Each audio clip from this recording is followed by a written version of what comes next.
অনেক সময় মেয়েরা বিয়ের পরে তার হাজবেন্ডকে বুঝতে সময় লাগে, কিন্তু এই 1-2 মাসের মধ্যে ডিভোর্সের পথ বেছে নেয়।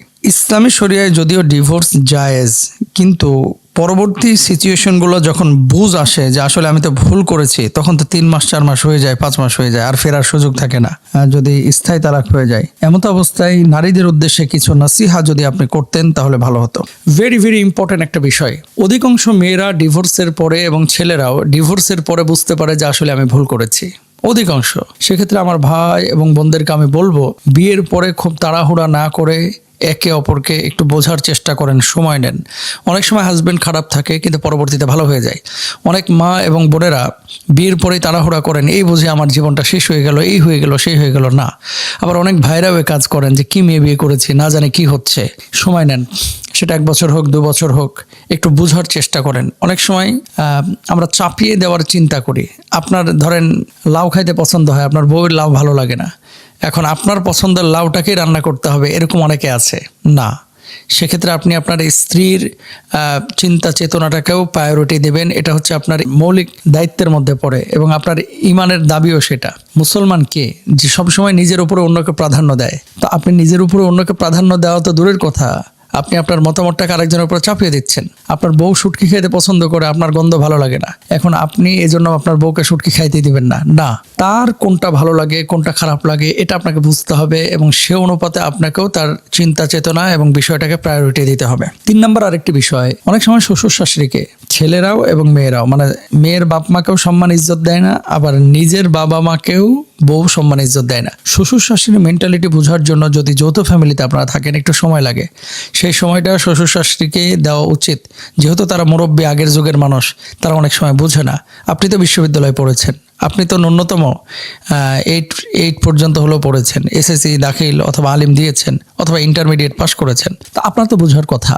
তো আপনি একটা অফিসে যাওয়ার পরে মন মতো আপনার সবকিছু হয় না, সেখানে স্যালারির জন্য যদি আপনি সবকিছু মেনে নিতে পারেন অফিসিয়াল রুলসগুলো, তাহলে আপনি আপনার হাজব্যান্ডের বাসায় যখন গেলেন, আপনি এত বড় লাইফ তার সাথে সম্পৃক্ত করেছেন, তো একটু অপছন্দের বিষয়কে আপনি মেনে নিতে পারেন না? সেক্ষেত্রে শ্বশুর শাশুড়িও উচিত তাকে সাপোর্ট করা এবং বৌমারও উচিত সেটা বোঝার চেষ্টা করা।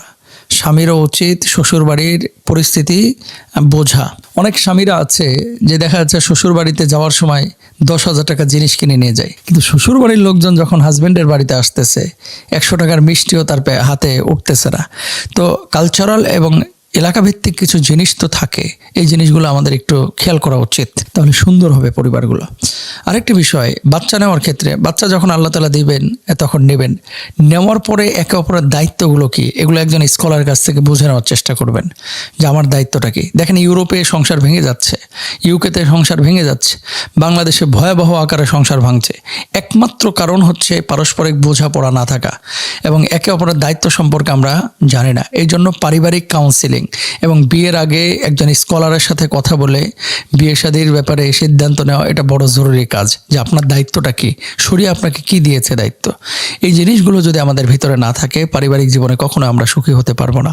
এবং ম্যাক্সিমাম মেয়েরা, ছেলেরা তালাকের পরে একটা ভুল বুঝে যে এই কাজটা আমি না করলেও পারতাম, মাথা গরম ছিল তো এই জন্য হয়ে গেছে, এটা না করলেও পারতাম, কিন্তু সেই সময় স্থায়ী তালাক হয়ে গেলে আর ফেরার সুযোগ থাকে না। এই জন্য আপনাদেরকে বলবো, খুব হুড়োহুড়ি করবেন না। সংসারটা যদি বিচ্ছিন্ন বা বিচ্ছেদের পর্যায়ে যায়ও, তাহলে প্রতি মাসে একটা করে তালাক দিয়ে 3 তালাক দেন, একসাথে 3 তালাক না দিয়ে। হ্যাঁ, তাকে বোঝার চেষ্টা করেন। অনেক সময় রাগের মাথায় 1 তালাক দিয়েছেন, দেখবেন 2 দিন পরে মেজাজ ঠান্ডা হয়ে গেছে। কিন্তু মেয়েরা জানে যে তালাকের পরে এই দুনিয়াটা তাদের জন্য কত কঠিন হয়ে যায়। কেন জানেন? যখন অন্য কোথাও বিয়ে করতে যায় তাকে বলে তালাক প্রাপ্তা, বেল পায় না, দাম পায় না। বাবার বাড়িতে যখন থাকে মানুষজন বলে যে পরিবারের বোঝা। যখন ফ্রেন্ড সার্কেলে যায় তখন আগে আপনাকে ট্রিট করতো অবিবাহিত হিসাবে, কুমারী হিসাবে, এখন কিন্তু কেউ আপনাকে করে না। তার মানে কি, আপনার ভ্যালুটা কিন্তু অনেক কমে যায় সামাজিকভাবে। ইসলামে না, ইসলামে আপনার ভ্যালু ঠিক থাকে।